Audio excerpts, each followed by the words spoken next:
something I've been somewhat interested in. You guys have the lowest two foul participation in the country.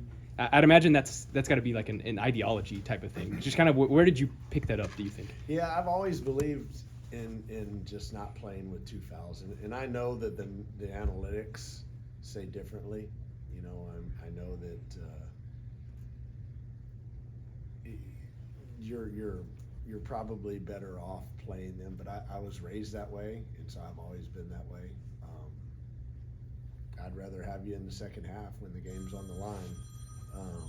You know what I mean? So I don't know. It's just kind of my thing, I guess. Yeah, I think in the preseason you're talking about how 1 through 10 on this roster is pretty similar depth wise. Does that depth kind of help you with that? Maybe if you had like a Cade Cunningham or something, it might be a little more. I've got to play that guy. Yeah, for sure. I mean, you know, anytime you have a Cade Cunningham, we've got to rethink what we're doing. But yeah, I mean, having an abundance of good players allows you to have faith in everybody, right? And I still think that deep down inside, if those guys know that they're going to come out with two fouls, that if they're really team players and they're about the right things, they're going to make sure that they play good defense and they don't foul. Now, with that being said, that hasn't always been the case this year, but maybe it's something I'll reevaluate in the spring and the summer, because obviously at the end of the year you're always reevaluating some of the different things that you do within your program. But I've read all the you know, the results and the stories and the analytics and all that say that probably doesn't make a lot of sense. Anything stand out from the Iowa State film that you maybe didn't notice live? Yeah, you know, I thought that our defense was a little bit more forceful than I had anticipated right after the game.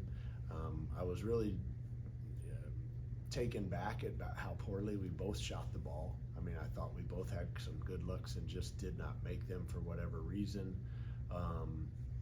And then, you know, I thought that, again, we gave ourselves a chance to win the game just through our efforts and our determination and winning 50-50 balls and kind of setting the tone and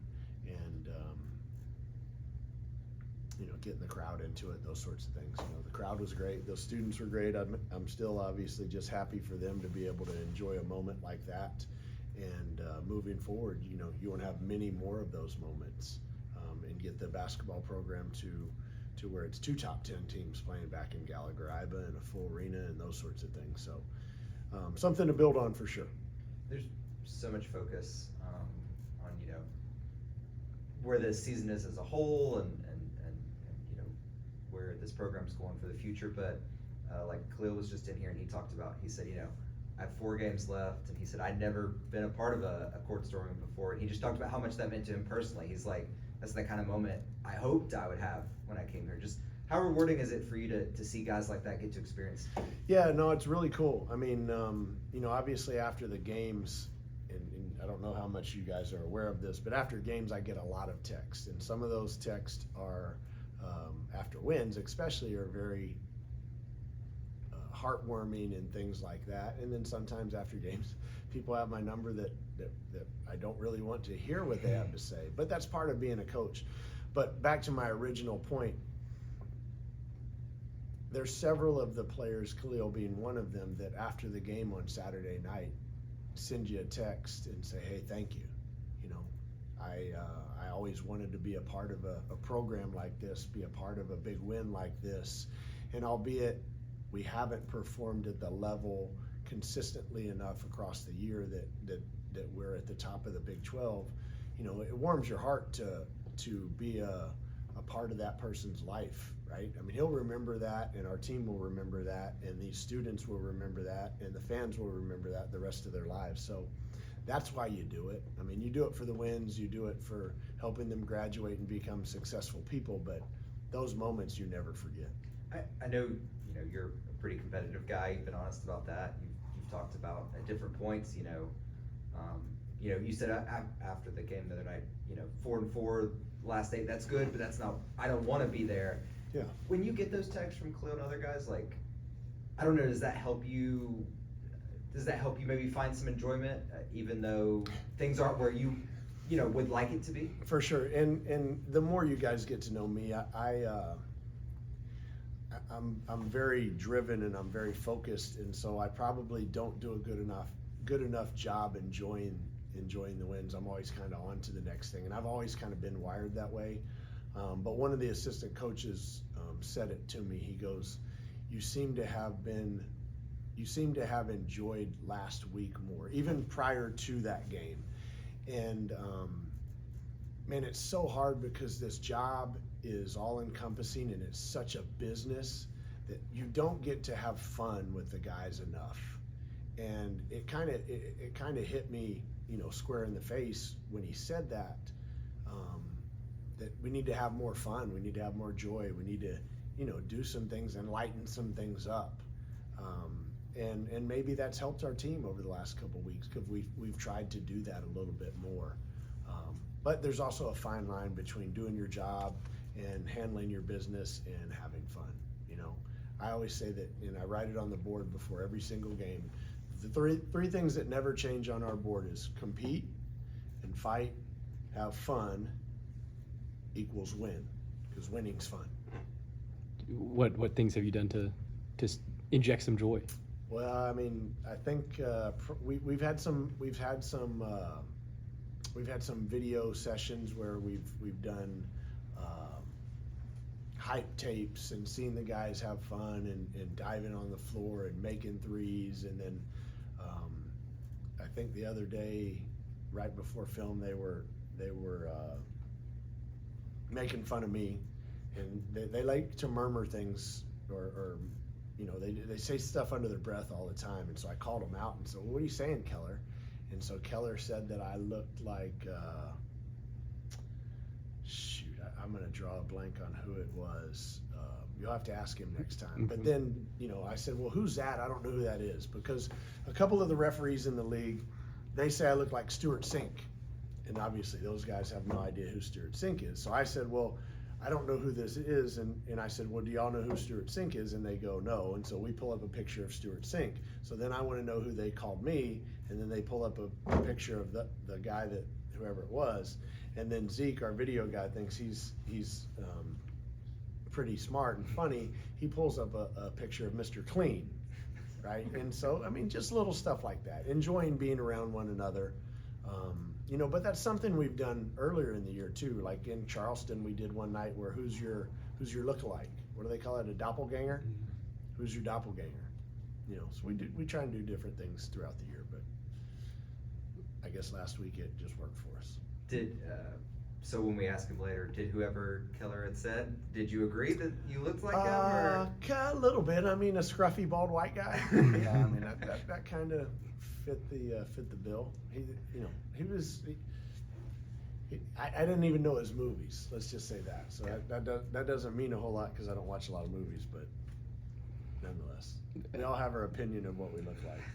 How many court stormings have you been a part of, both on the good end and the bad end? You know what? I was thinking about that. I really don't know. Several. And I told those guys that I said, "Man, the best is when you're on the good end of it, but the worst is when you're on the other side." And I thought that our administrative staff and our workers did a great job shielding the referees and shielding their players. I obviously was down on their, shaking hands. I thought we did a fantastic job with that, but I've been on the other end where these kids are up in your face and saying things to you that they probably should not, whether they'd had too many beers at the game or not. I mean, they're saying some stuff to where, you and the players, it could escalate out of control. So I don't know. I was thinking about it the other night, but I really don't know. I didn't put a pen and paper to it. Several. Court storming is sort of a hot button topic right now nationally. Just kind of, do you have a view on it? Feels like a good thing for college basketball, but it obviously, like you said, can. I think it's, and I know I probably should not say this. I think it's great. I mean, it's the reason we play the game, is so that you can have interaction with the fans and you can create memories for a lifetime.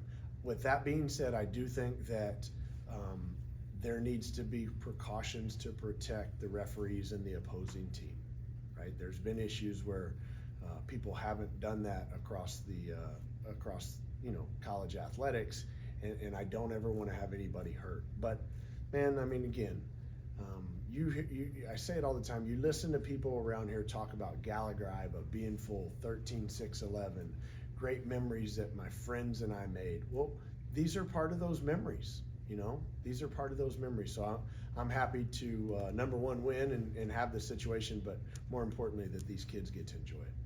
What's going to be important going down to Waco? Ooh, well, we hadn't won a road game, so let's start there. We need to figure out a way to win a road game. I think Baylor's very, very well coached. They've got a lot of talent. You know, you look at their team and you just say to yourself, man, they have 5 guys that can always shoot the ball and can always score. So it puts your defense in tough positions at time, and they have very multi-dimensional players that can play several positions. So, you know, it's not like you're always going to be guarding the center. You know, Abu in some instances and Pat in some instances is going to be guarding their 4-man who's a really good shooter, Celestine, and they're going to be running them off of baseline staggered screens. Well, you guys have never seen Patrick, Abu, and Robert chasing guys off baseline screens. So, you know, those are things that you have to prepare for and plan for because they're different situations. You hear coaches and players even talk about coming back the right way after a win like y'all had at Iowa State. Do you, are there things you look for to make sure that you're not, you know, everybody's sort of on the right page heading into that game, or do you sort of, does your message to the guys change after a big win like that? Yeah, I mean, you know, anytime you go on the road and lose in the manner that we did at Allen Fieldhouse, it stings, right? And you can sit here and rationalize that we're 4-46 there since Coach Iber retired all you want. It doesn't make it hurt any less, right? You're not embarrassed any less.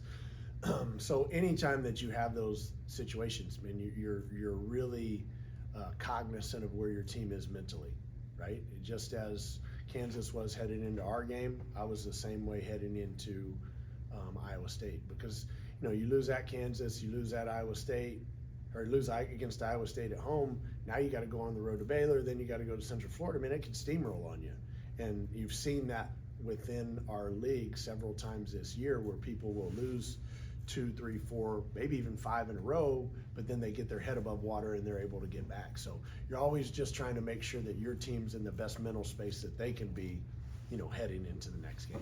Do you have to sort of have that same approach coming off a big win to make sure they're in the right? Yeah, I try to be very consistent, and I don't want to say flatline, but very, very consistent with the highs and the lows. But you also have to change, because sometimes, man, you know, you may go to, you may go on the road and win a game, and these guys come back full of themselves, right? And to be very frank with you, that's something that I addressed with them today. Hey, like, we had a great win against Iowa State, but you haven't arrived, right? You still got to figure out a way to go win a road game. You hadn't done that. So let's not lose our edge. Let's not lose our focus, and, you know, let's stay the course. With the road record being what it is, do you try to jumble things up in terms of preparation while you're down there? Like, yeah, not really. I think that guys like they like consistency. I certainly like consistency, and we haven't had enough of it, so it frustrates me. But no, I mean, you got to know that you know, you're going to land there, you're going to go over to the gym, you're going to get some shots up, we're going to go back and eat, and we'll watch some film, and we'll get a good night's rest, and then shoot around the next day. I think that the process of what you do is as important, if not more important, than anything you do. So I try to stay fairly consistent with that. You know, now do you maybe watch a little less film? Do you maybe stretch a little bit more? Do you do something a little bit different with your pregame meal or something? Sure, but for the most part, I try to stay consistent. Rob and Khalil both talked about how tight-knit this team is. Is that something that they kind of came in with, or do you have to foster that in any way to try to bring them together? Yeah, I mean, obviously we've talked about this before during the summer, you know, doing the team bonding stuff and those sorts of things. But in reality, the great thing about athletics is that when you have the highs and the lows, man, there's some really good, fun moments in the highs, but there's some really tough moments in the lows. And it's just human nature that you band together. And I've said it before, you know, these guys are good guys. They don't always do exactly what I want on the floor, but they've had above a 3.0 GPA. They've never really gotten in trouble off the floor, and they enjoy each other off the floor. Now, once we get on the floor and they get competitive, things get a little sideways at times, but that's just part of being competitive. So it's neat to watch them and see how much they enjoy each other, because like, I don't remember what it was today. One of those guys was teasing Bryce, like, what do you do when you turn 25 and it's your birthday and you're in college? You know what I mean? Well, he's not 25, but it was his birthday yesterday. So what did you do, Bryce? Versus, one of these younger guys, and they're having a big party or they're doing something fun. So it's interesting to watch the dynamics, but it's also very fun to watch the dynamics. And then before that win over Iowa State, you guys hadn't beat a ranked opponent this year, as you know, of course. But kind of how big is that win, not only for you, but you think kind of just setting the tone for the program going forward? Yeah, I mean, I always try to tell you guys, I try to be very conscious of where we are, right? And when we're not where we are and we're not doing well enough, I'm very cognizant of that, and it's not acceptable. Therefore, I have to figure out a way to get it right. With that being said, you're not always 110% sure that what you're doing is correct, right? And so you tweak things, or you maybe do something a little bit different. But you really know deep down inside, this is how winning looks and how to get at winning. So when you win a game like the other night against Iowa State, I think that validates things in your own mind and validates things within your team. And hopefully it builds a stronger culture that can sustain things moving forward. Because ultimately that's what it's about, is that our culture is strong enough to battle through the adversity and figure out ways to win these games consistently. If we've done it once, we should be able to do it again. And if you can do it once and twice, you should be able to continue to do it, and which is really, really neat when you're able to accomplish that. What are the Khalil Arturo battles like in practice, and how much better do you think they've made each other this year? Yeah, great. Now, we've backed off a little bit. We picked up early in the year 94 feet every single game, and we backed that off a little bit. But when they were picking each other up 94 feet, I mean, there was some days where it was heated, right? I think I told y'all the story of the one day where Arturo's running his mouth and talking about I'm real and this, that, and the other. Well, then they get to a timeout and Arturo can't get it past half court because he pissed Khalil off. And so I turned it on him, like, where's that real guy? You know what I mean? And those are fun moments that you'll always remember. But the battle between them, it's good. It's not always fun. It's not always fun because there's days where they don't like going against each other and competing at that level. But the days where they do, it's fun to watch.